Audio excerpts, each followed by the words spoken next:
Terima kasih waktunya. Bismillahirrahmanirrahim. Assalamualaikum warahmatullahi wabarakatuh.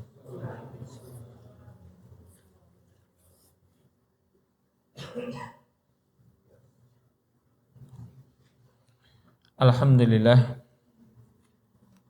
Alhamdulillahi rabbil alamin. Assalatu wassalamu ala asyrafil anbiya'i wal mursalin nabiyina wa habibina wa qudwatina wasyafi'ina Muhammadin ibni Abdillah sallallahu alaihi wa ala alihi wa ashabihi wa tabi'in wa man tabi'ahum bi ihsanin ila yaumiddin. Allahumma 'allimna bima yanfa'una wanfa'na bima 'allamtana wa zidna ilma. Allahumma la sahla illa ma ja'altahu sahla wa anta taj'alul hazna idza syi'ta sahla. Amma ba'd. Kaum muslimin jamaah salat maghrib Masjid Darussalam Kriya Perwita Wisata yang semoga senantiasa Allah Subhanahu wa taala rahmati dan berkahi. Alhamdulillah pada hari ini insyaallah kita kembali melanjutkan untuk membacakan kitab Fiqh Muyassar, dan kita malam hari ini setelah usai membahas masalah salat Jum'ah, kita masuk pada bab salatul Aidain. Itu salat 2 hari raya. Salat 2 hari raya. Dan ini merupakan pengganti yang terbaik kata Rasulullah sallallahu alaihi wasallam. 2 Aid yang terbaik yaitu Idul Fitri dan Idul Adha, yang pada masing-masing hari raya tersebut ada perintah untuk menunaikan salat.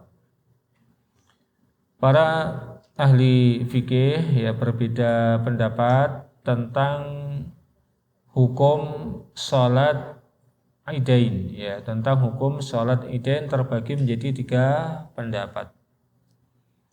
Yang pertama adalah pendapatnya Abu Hanifah yang kemudian diikuti oleh seperti Syekhul Islam Ibnu Taimiyah, kemudian ulama yang belakang yang hidup di abad tahun ini seperti Fadilatul Syekh Muhammad bin Shalih Al-Utsaimin berpendapat bahwasanya salat Aidain itu fardu kifayah. Adalah fardu kifayah. Kemudian yang kedua, para ulama yang bermadzhab Maliki dan Syafi'i berpendapat bahwa salat Aidain hukumnya adalah sunnah muakkadah, sunnah muakkadah, itu sunnah yang sangat ditekankan.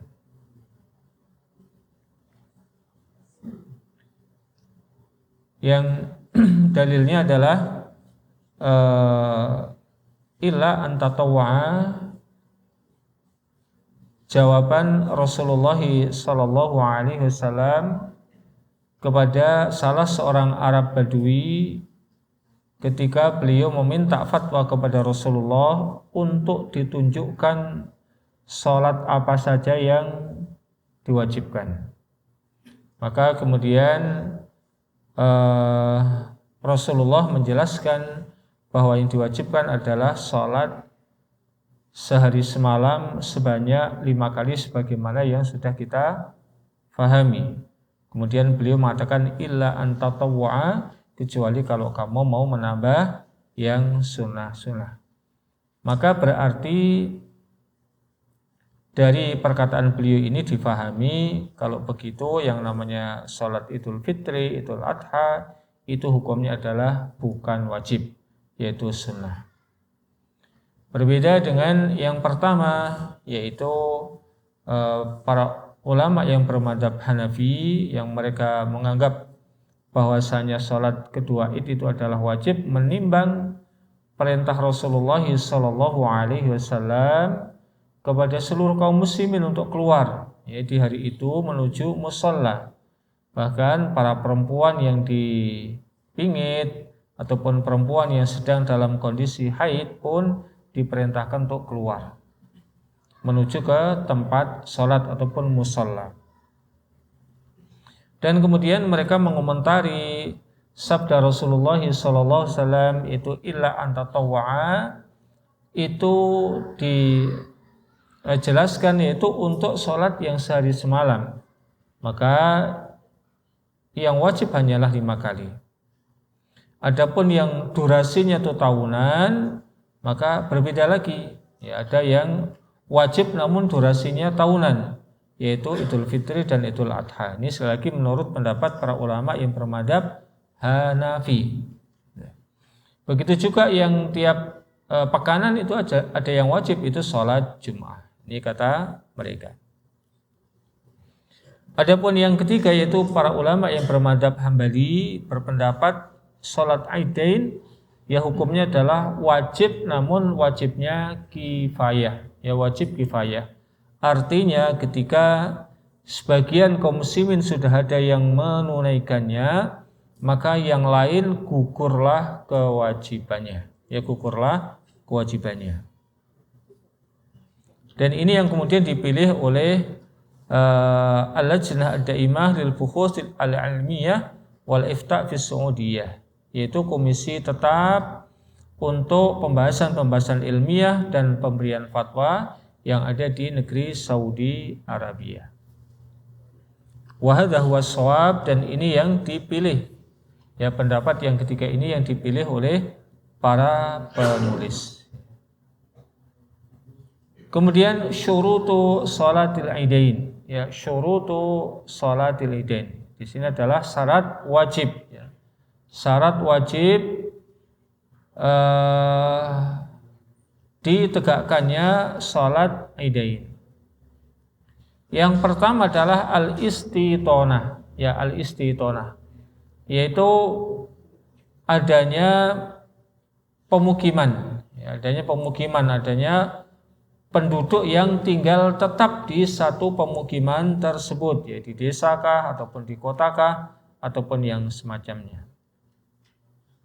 Adapun orang yang bersafar ataupun orang yang sedang sementara singgah ya, di satu tempat ya mukim beberapa saat, maka tidak ada kewajiban ya untuk menunaikan sholat idain.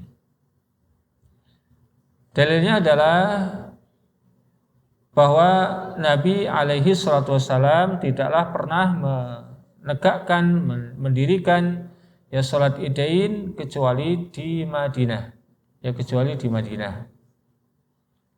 Dan ketika beliau bersafar pada peperangan Fathu Makkah, dan beliau kemudian juga tinggal di sana beberapa saat sampai masuk di awal bulan Syawal, namun juga beliau tidaklah menegakkan sholat Idul Fitri ataupun Idul Fitri dalam hal itu ya. Dan juga tidak ada satupun pendapat yang didasarkan kepada sabda Rasulullah bahasanya beliau ketika bersafar itu menunaikan sholat Idul Fitri ataupun Idul Adha. Demikian juga orang-orang yang tinggal di lembah-lembah yang nomaden, yaitu yang tinggal untuk sementara waktu. Ketika ada kehidupan di situ maka mereka tinggal, maka orang yang semacam itu juga tidak ada kewajiban mendirikan sholat idain. Syarat yang kedua ya, untuk ditegakkannya sholat idain itu jumlah kaum muslimin yang berkewajiban untuk menunaikan sholat jamaah itu harus mencapai jumlah tertentu, dan yang dipilih oleh para penulis yaitu ketika sudah ada 3 orang ke atas. Ya, sudah ada 3 orang ke atas maka berarti sudah berkewajiban untuk menunaikan sholat idain. Adapun kalau cuma 2 orang maka tidak wajib. Ya, minimal adalah 3 orang. Dan ini menurut para penulis adalah pendapat yang benar. Kemudian waktunya.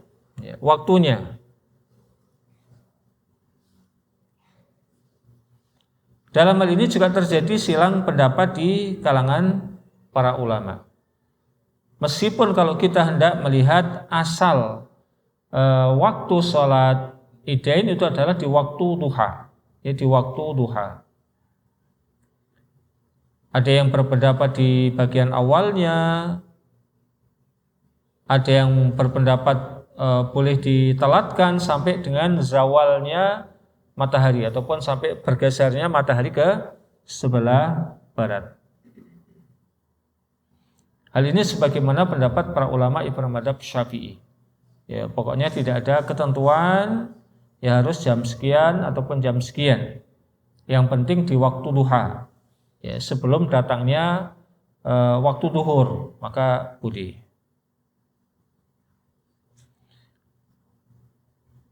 Namun pendapat yang dipilih oleh para penulis yaitu pendapat mayoritas para ulama bahwa waktu sholat Idain itu dilakukan di awal waktu duha, ya di awal waktu duha.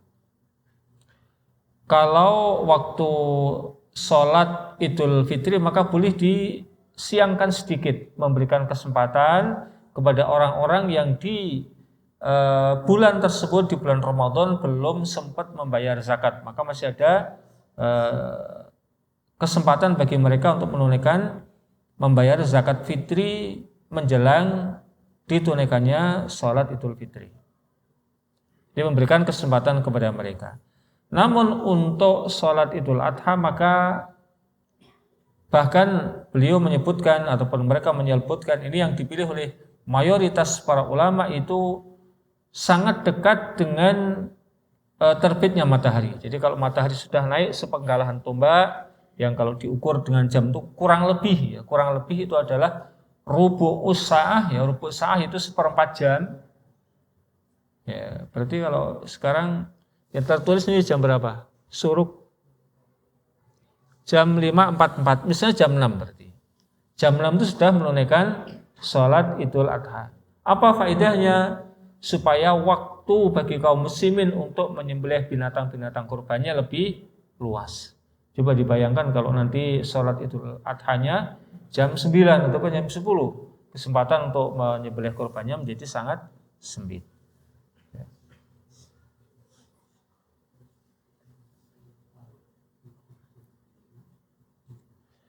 Dan adapun kalau kemudian menundanya, meskipun ini bagi para ulama yang mayoritas para ulama mengatakan dilakukannya di awal waktu, namun mereka masih memperbolehkan seandainya dilakukan sampai misalnya jam 10 ataupun jam 11, ya mengakhirkan waktu boleh. Namun kalau ditanya manakah yang lebih utama adalah di awal waktu. Nah, adapun kalau kemudian menundanya, mengakhirkannya sampai keluar waktu duha dan tanpa adanya sebab, maka tidak diperbolehkan. Ya, tidak diperbolehkan.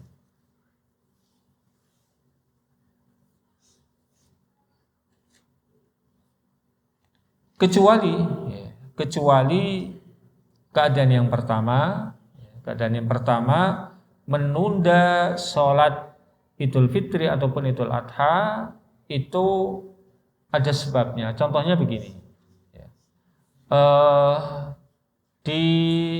misalnya malam hari ini diadakan ru'yatul hilal untuk Idul Fitri.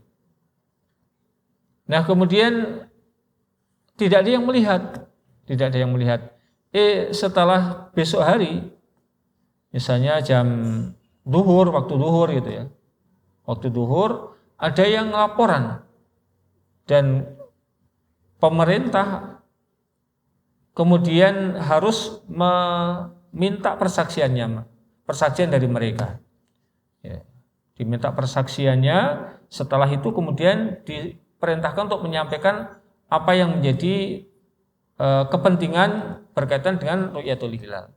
Kalau kemudian ada orang yang melaporkan dan mereka menyaksikan, betul-betul menyaksikan, dan laporannya sudah melebihi waktu duha, maka kemudian dilakukanlah di esok hari. Dilakukanlah di waktu esok hari, itu di awal waktu, dilakukan di awal waktu.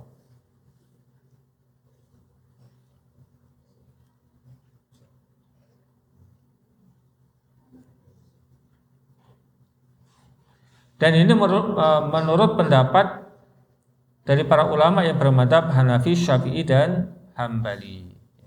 Adapun para ulama yang bermadzhab Maliki, maka mereka mengatakan secara mutlak tidak ada lagi qadha. Ya sudah, yang namanya sudah tidak diketahui ya besok tidak perlu lagi sholat. Itu kata para ulama yang bermadzhab Maliki. Namun yang dipilih oleh para penulis adalah pendapat mayoritas para ulama itu yang bermadzhab Hanafi, Syafi'i dan Hambali, yaitu sholat di hari keduanya. Ya, sholat di hari keduanya.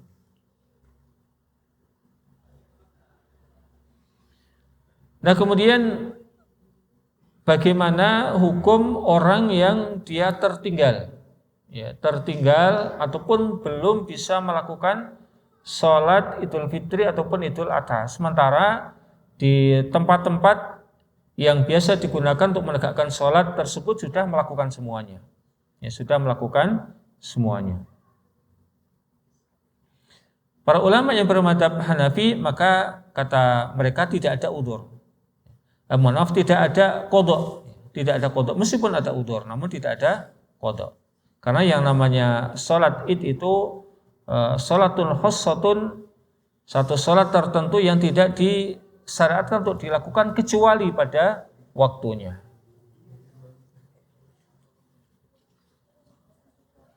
Kemudian para ulama yang bermadzhab Syafi'i, di mana secara umum para ulama yang bermadzhab Syafi'i berkaitan dengan amalan-amalan ibadah, apalagi kalau derajatnya sampai sunnah muakkadah, apalagi wajib itu, ketika tertinggal maka secara umum mereka berpendapat bolehnya untuk diqadha. Ya, bolehnya untuk diqadha.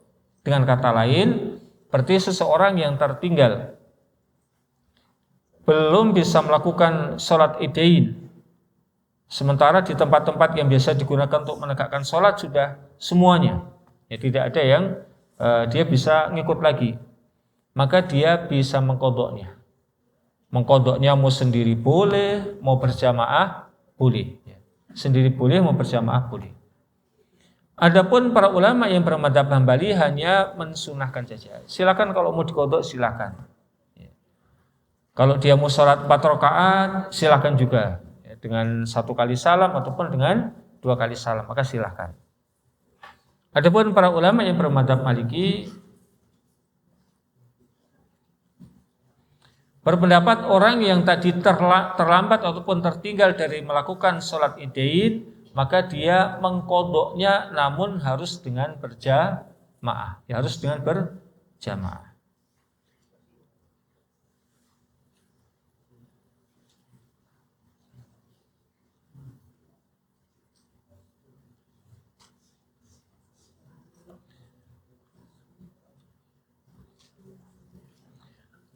Kemudian bagaimana ketika seseorang tertinggal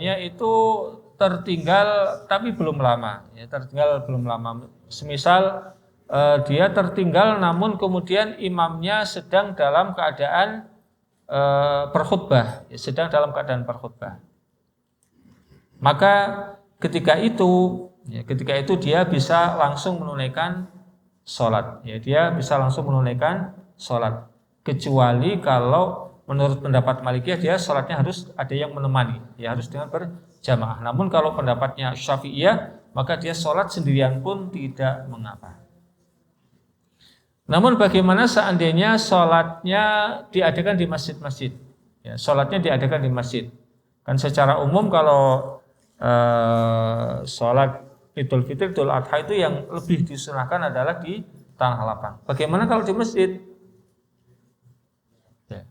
Dia mendahulukan sholat tahiyatul masjid ataupun dia kemudian mengerjakan sholat Idul Fitrinya, ya, ataupun Idul Adhanya. Misalkan ada hujan ataupun yang lainnya, maka sholatnya di dalam masjid. Maka dalam hal ini sebagian para ulama mengatakan ya dia sholat tahiyatul masjid dulu. Dia sholat tahiyatul masjid dulu dan kemudian mendengarkan khutbahnya imam. Kalau sholat imamnya sudah selesai, khutbah imamnya sudah selesai, maka kemudian dia melakukan sholat yang tertinggal tadi. Namun sebagian para ulama lain lagi berpendapat bahasanya seseorang untuk sholat di masjid itu sholat dengan sholat apapun. Jadi misalnya gini, maka untuk kemudian duduk di masjid itu tidak harus sholatnya murni sholat sunnah mutlak untuk tahiyatul masjid. Namun dia bisa sholat apa saja. Apa alasannya? Kembali kepada sabda Rasulullah SAW, "Idza dakhala ahadukumul masjida fala yajlis hatta yarka' raka'atain." Apabila salah seorang di antara kalian masuk ke masjid, maka jangan duduk sehingga dia sholat 2 rakaat. Ya, minimal sholat 2 rakaat. Nah, maka sholat 2 rakaat ini di situ redaksinya umum. Ya, hatta yarka' raka'atain. Dalam bahasa Arab namanya penunjukannya itu adalah umum. Artinya apa? Dia bisa melakukan sholat apa saja. Kalau imam pas sedang dalam keadaan sholat bersama jamaah, maka ya masuk langsung ikut sholat bersama imam. Tidak perlu kemudian tahiyatul masjid dulu. Nah, begitu juga ketika dia masuk ke dalam masjid tadi, yang sholatnya kebetulan idnya itu di masjid, maka dia bisa langsung sholat Idul Fitri ataupun Idul Adha, dan sekaligus dia nanti setelah itu langsung bisa duduk untuk mendengarkan khutbahnya imam. Wallahu alam, saya lebih memilih pendapat yang terakhir. Yaitu kita langsung masuk, misalnya kita memang mau mengqadha'nya, ya tergantung. Kalau Malikiyah ya dia cari teman dulu, kalau Syafi'iyah berarti dia boleh sholat sendiri, dia sholat langsung kemudian selesai duduk dan mendengarkan khutbahnya imam. Meskipun ini kalau para penulis lebih mengatakan yang benar yaitu sholat tahiyatul masjid dulu dan dia duduk kemudian mendengarkan khutbahnya imam. Namun sekali lagi bahasanya kalau kita kembalikan kepada kaidah usul fikih ya, karena redaksinya itu umum ya, kalau dalam ilmu nahwu disebut dengan nakiroh, ya nakiroh itu adalah menunjukkan kepada keumuman, maka sholatnya boleh apa saja, maka sholat langsung sholat id pun juga diperbolehkan.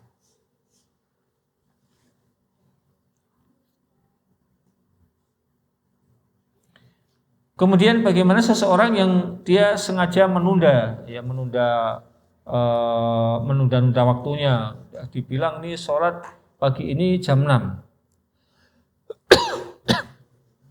tapi dia tidak segera siap-siap, akhirnya datang ke tempat sholat sudah selesai. Maka dalam hal ini sebagian para ulama berpendapat, sebagian para ulama ahli fikih berpendapat, maka dia dilihat dulu sholatnya itu sholat Idul Fitri ataukah Idul Adha. Kalau dia sholatnya adalah Idul Adha, maka dia boleh mengqadha'nya. Ya. Kenapa? Karena dia boleh melakukannya hingga hari yang ketiga di hari-hari tasyrik. Ya, selain di tanggal 10-nya masih tambah 3 hari lagi, itu hari tasyrik. Maka melakukannya di hari itu masih diperbolehkan. Adapun kalau sholat Idul Fitri, maka tidak ada qadha bagi dirinya yang sengaja meninggalkan, menunda-nunda waktu sholat hingga keluarnya dari waktu duha tadi. Namun pendapat yang dipilih secara umum oleh para penulis karena bahwa sholat Idul Fitri ataupun Idul Adha itu merupakan fardu kifayah. Artinya ketika sudah ada sebagian kaum muslimin yang melakukannya, yang lain sudah gugur kewajibannya, maka orang yang memang tertinggal hingga keluar dari waktunya tersebut ya tidak lagi berdosa ya untuk tidak mengqadha'nya, kecuali kalau mau mengambil pendapatnya siapa Pak tadi? Hanafiyah yang diikuti oleh Ibnu Taimiyah ataupun Syaikh Ibnu Utsaimin. Kalau berpendapat ini wajib, maka berarti wajib mengqadha'nya. Wallahu a'lam bishawab. Kemudian sifat sholat idain. Ya, sepakat kaum muslimin bahasanya salat idain itu adalah 2 rakaat, baik Idul Fitri ataupun Idul Adha. Yang kedua, dimulai dengan takbiratul ihram dan kemudian ditambah ya dengan takbir zawaid, ya, ditambah dengan takbir zawaid.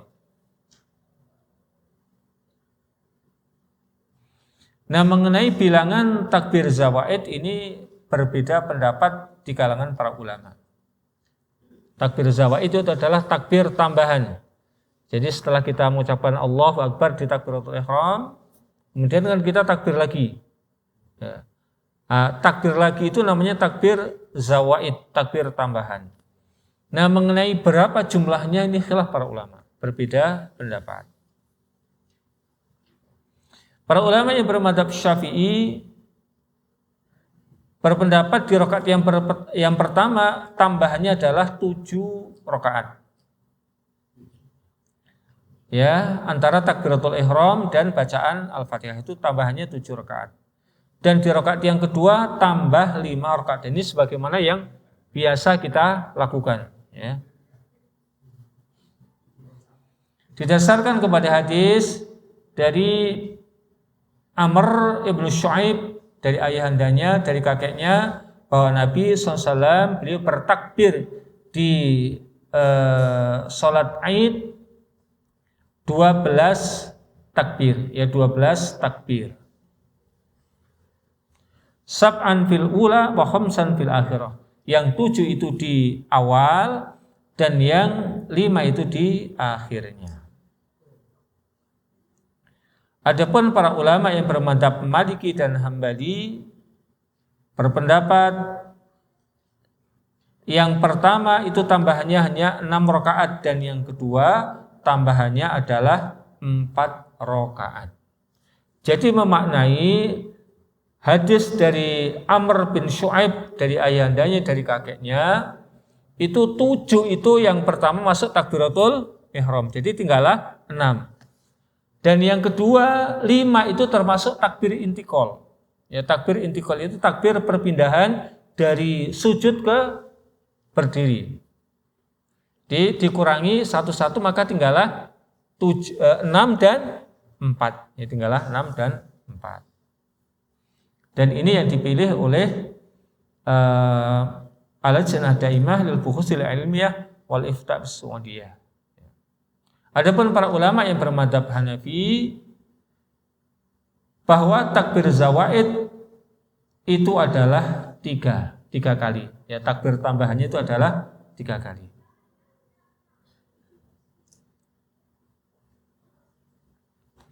Baik di rakaat yang pertama ataupun di rakaat yang kedua, tambahannya 3 kali. Dan kata para penulis, walladzi yadhharu annal amra fi dzalika wasi'.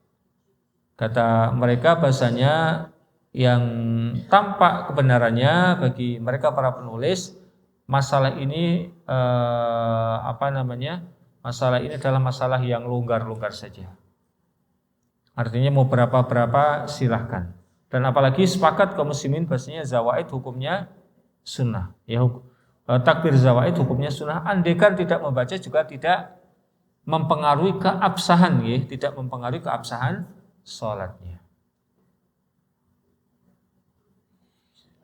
Walillahil hamd, dan segala puji bagi Allah.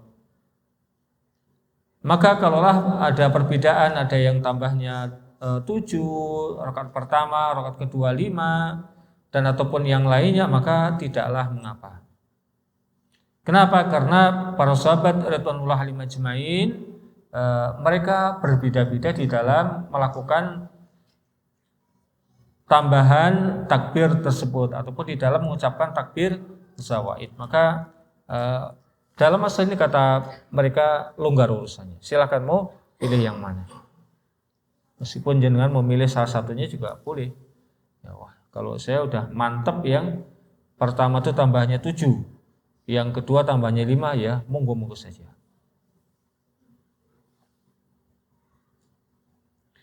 Kemudian apakah ada disebutkan di dalam syariat apa yang perlu dibaca antara satu takbir dengan takbir berikutnya. Misalnya setelah saya takbiratul ihram kemudian saya mengucapkan Allahu Akbar. Nah, antara bacaan Allahu Akbar saya yang pertama dan yang kedua itu adakah bacaan-bacaan tertentu ataukah tidak? Ya, adakah bacaan tertentu ataukah tidak? Para ulama yang bermadzhab Hambali mengatakan ya disunahkan, disyariatkan untuk membaca Allah Akbar kabira walhamdulillah katsira subhanallahi bukratan wa asila. Kemudian wassallallahu ala Muhammadin nabi. Dan setelah itu membaca sholawat kepada Nabi.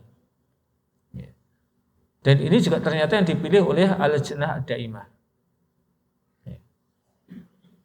Jadi ini para ulama yang bermadzhab Hambali mengatakan demikian. Sebagian para ulama yang lain mengatakan innahu la yusannu baina takbirati dzikrun. Tidak disunahkan ya untuk membaca sesuatu di antara takbir-takbir yang ada.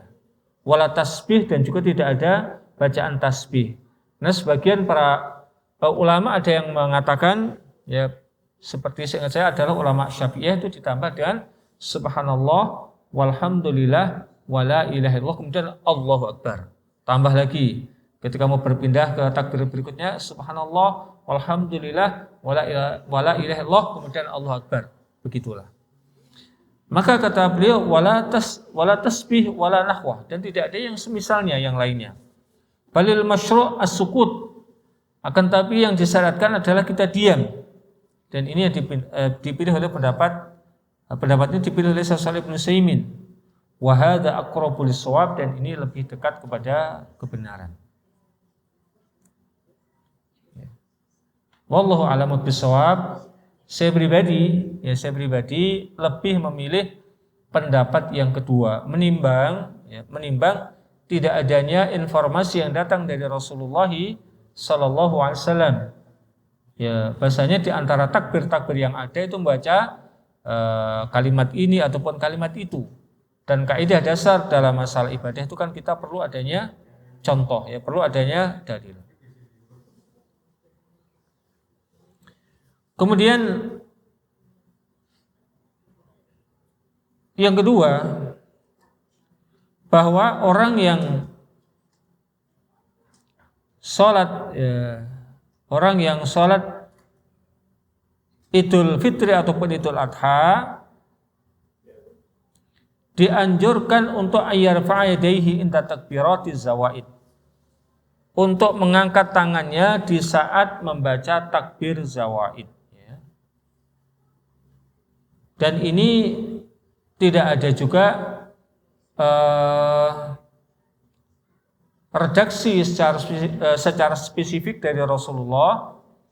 Namun kemudian ada kaidah di dalam kaidah fikih, ma sabata fil wajib ya sabata fis sunnah. Apa yang ada di dalam sebuah kewajiban maka sunnahnya juga ada demikian. Maka ketika kita takbiratul ihram misalnya, kita kan mengangkat tangan. Dan takbiratul ihram hukumnya adalah wajib. Maka yang disunnahnya pun juga kita mengangkat tangan. Ini kaidahnya.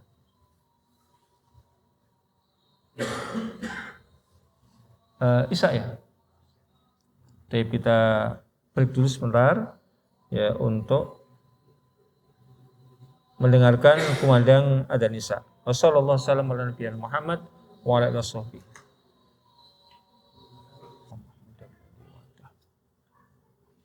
Kita selesaikan tinggal sedikit untuk yang paragraf ini.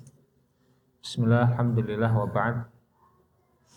Kemudian dianjurkan kepada imam untuk membaca Al-Fatihah dan kemudian Sabbihisma Rabbika Al-A'la di rakaat yang pertama. Dan di rakaat yang kedua dianjurkan untuk membaca surat Al-Ghasyiyah itu setelah Al-Fatihah. Namun ini disunnahkan. Jadi begini, membaca surat ataupun ayat setelah Al-Fatihah itu hukumnya adalah sunnah. Hukumnya adalah sunnah. Dengan membacanya sudah mendapatkan sunnah. Kalau kemudian apa yang dibaca itu sesuai dengan apa yang dibaca oleh Rasulullah, sesuai dengan apa yang biasa dibaca oleh Rasulullah, maka mendapatkan sunnah yang kedua. Ya, mendapatkan sunnah yang kedua. Jadi bukan berarti orang yang kemudian tidak membaca Sabihis di rakaat yang pertama, Al-Ghasyiyah di rakaat yang kedua, dia tidak sesuai dengan sunnah. Dia sesuai dengan sunnah kalau dia sudah membaca ayat ataupun membaca surat. Namun kalau mau pingin dapat double sunnahnya, selain dia membaca, maka apa yang dibaca itu sesuai dengan yang dibaca oleh, yang biasa dibaca oleh Rasulullah SAW. Contoh yang lain kemarin sholat subuh di hari Jumat. Sholat subuh di hari Jumat. Membaca surat ataupun ayat setelah Al-Fatihah itu kan sunnah. Namun kalau kemudian di rakaat yang pertama membaca surat As-Sajdah dan rakaat yang kedua itu membaca Al-Insan, maka dia mendapatkan dua sunnah. Maka ketika saya pernah menyampaikan hal ini, nengah-nengahi orang yang berdebat ketika itu kalau nggak salah di Mekah ya, dua orang yang berdebat tentang apa yang dibaca di ketika itu di Mekah Al-Mukarramah, ya di Masjid Al-Mukarram di Mekah Al-Mukarramah. Nah, pas sarapan pagi itu terjadi debat kencang antara dua orang. Kenapa? Karena apa yang didengar tadi tidak sama dengan yang biasa didapati di Indonesia. Kalau di Indonesia kan biasanya subuh itu yang dibaca surat apa, Pak? Kulhu sama ya, pendek itu ya. Nah, kemudian tadi itu apa ya? Ini sholat model baru. Sujudnya kok tambah lagi sujud gitu kan? Karena di rakaat yang pertama kan ada tambahan sujud tilawah, kan ada tambahan sujud tilawah. Kok aneh ya? Sholatnya kok sujudnya kok 3 kali gitu. Setelah mereka debat kenceng gitu nggak ketemu, nah saya kemudian jadi gini Mas, bahwa di antara yang disunahkan untuk dibaca ketika sholat subuh di hari Jumat itu rakaat pertama baca surat Sajdah, rakaat yang kedua baca halat al-insan. Wah, kalau begitu di Indonesia tidak ada yang sunnah. Ya. Bukan begitu. Ini namanya kalau membaca setelah Al-Fatihah itu kan sunnah. Maka apapun yang dibaca sunnah. Namun kalau mau dapat sunnah double, yang dibaca adalah tadi. Oh begitu ya, iya. Bahkan ada YouTuber itu yang saya pernah lihat, udah kenceng-kenceng ngomongnya salah dia. Protes sujud tilawah dia. Ternyata dia yang belum tahu, tapi udah kelewat kenceng banget ngomongnya. Atau di rakaat yang pertama membaca surat Qaf, ya surat Qaf, dan yang di rakaat kedua membaca Iqtarabatis sa'ah wa syaqqal qamar. Itu surat Al-Qamar. Yang pertama adalah surat Qaf, yang kedua surat Al-Qamar. Kemudian berikutnya lagi yang disunahkan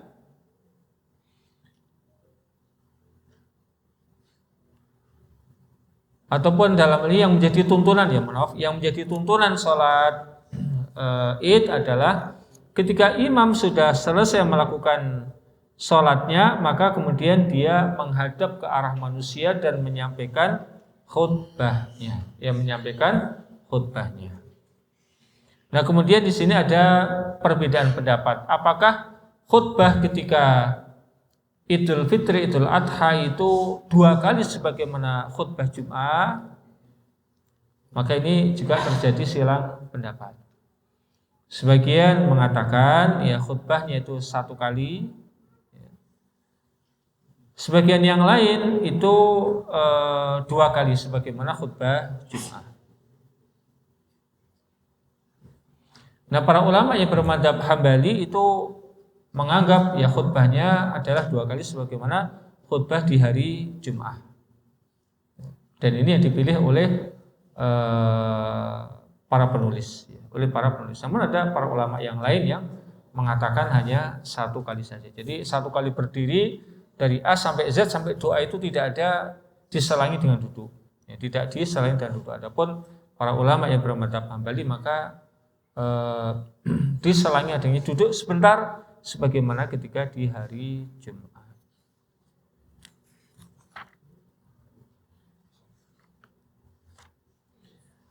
Baik, sampai di sini pembahasan kita di malam hari ini. Insya Allah kita lanjutkan, masih ada beberapa poin berkaitan dengan masalah sholat Id.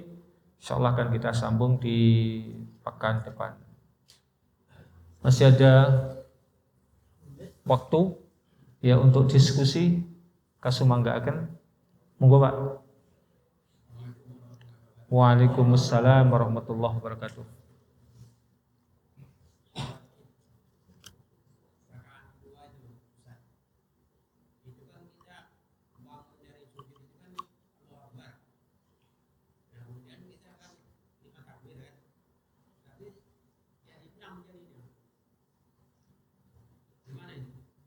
Boleh Pak, longgar kayak tadi sudah kita sampaikan, dalam mesin ini longgar saja mau, berarti kalau berdirinya takbir ya 1 kali kan tambah 5 ini sesuai dengan yang rata-rata kita lakukan, dan itu sesuatu yang ma'ruf di tempat kita. Jadi kalau sesuatu sudah ma'ruf dilakukan di satu tempat ya maka yang bagus itu yang dilakukan, apalagi ini memang sesuai dengan tuntunan, maka bagus Pak. Jadi bukan tidak apa-apa, memang bagus Pak. Bukannya tidak apa-apa, bagus. Sesuai dengan yang disebut, sesuai dengan yang disebutkan oleh Amr bin Shu'aib di dalam hadis tadi Pak.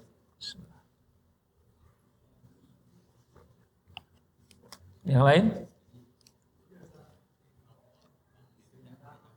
Oh nggih. Nggih.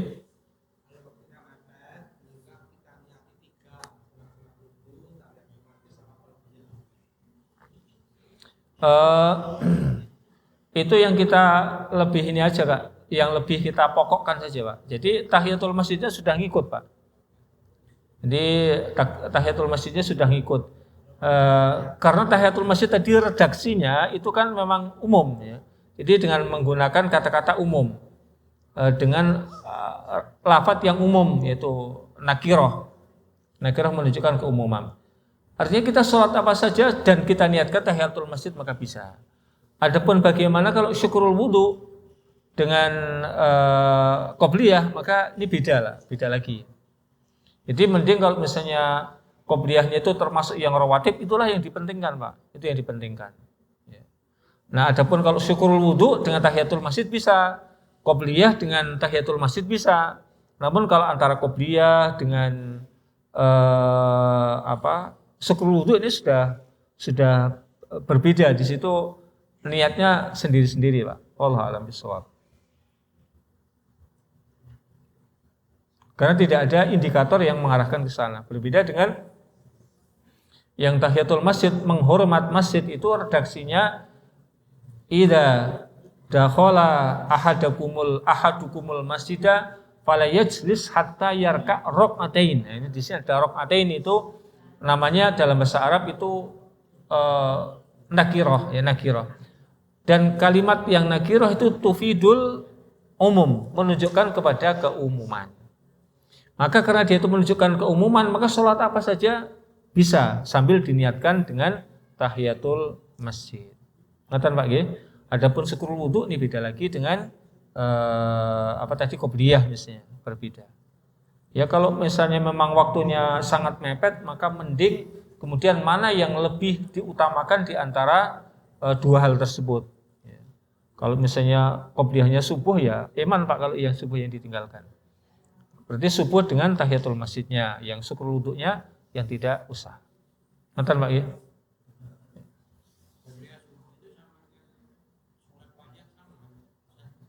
Gimana Pak? Sama Pak. Qobliyah subuh sama sholat sunnah fajar itu sama. Dan di sini yang dikenal dengan sholat sunnah fajar itu fajar sodik, itu fajar sodik ya waktu subuh itu Pak. Jadi kalau kita sering dengar sholat sunnah fajar ataupun sholat sunnah qobliyah subuh itu sama. Melakukannya adalah ketika sudah masuk waktu subuh. Jadi jangan sholat qobliyah subuh, namun kalau di tempat kita sekarang jam 4 sudah qobliyah subuh maka nggak sah.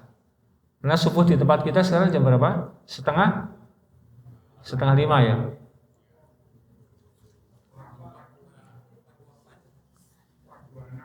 Kalau mau menggunakan kalendernya Muhammadiyah tambah 8 menit ya, jadi 34 gitu. Lebih mantap.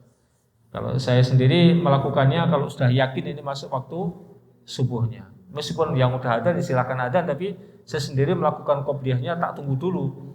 Paling enggak 8 menit dari waktu adzan yang tersebar itu, baru saya sholat qobliyah subuh. Intinya pokoknya kalau sudah masuk waktu subuh baru kita sholat qobliyah subuh. Begitu Pak? Jadi sama saja antara sholat sunnah fajar dan qobliyah subuh itu sama, dua nama namun satu yang dituju. Baik, kalau tidak ada yang didiskusikan lagi kita cukupkan. Ya, semoga Allah SWT memberikan kepahaman kepada kita dan bisa kita kemudian amalkan di dalam kehidupan kita sehari-hari. Wassallallahu wasallam ala nabiyyina Muhammad wa ala alihi washabbihi wa akhiru da'wana alhamdulillahirabbil alamin. Kita sudahi dengan doa kafaratul majelis. Subhanakallahumma wa bihamdika asyhadu an la ilaha illa anta astaghfiruka wa atubu ilaik. Billahi taufiq wal hidayah. Assalamualaikum warahmatullahi wabarakatuh.